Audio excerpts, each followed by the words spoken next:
Le cœur net.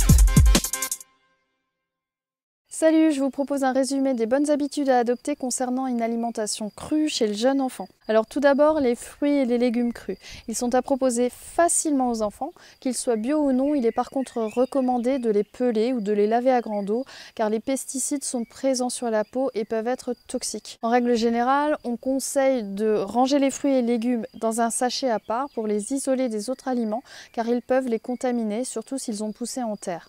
On conseille aussi de les entreposer dans les bacs du frigo et de les consommer rapidement.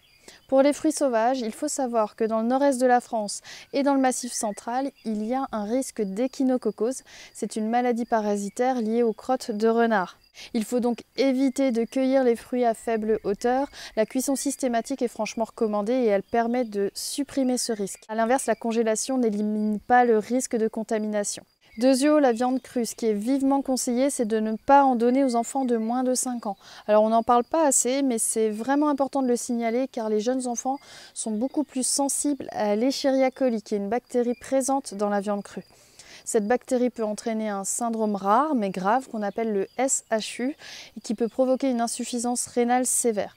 Il est donc indispensable de bien cuire la viande pour les jeunes enfants.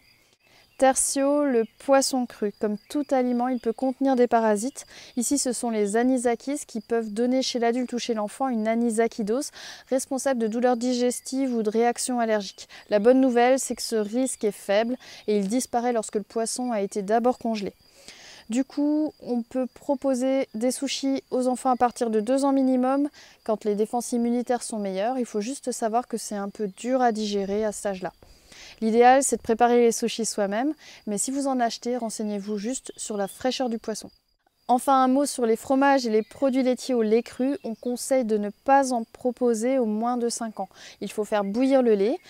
Le fromage que l'on peut consommer avant cet âge, ce sont des pâtes pressées cuites comme le comté, le beaufort, le gruyère ou l'emmental, les fromages fondus à tartiner et les fromages au lait pasteurisé.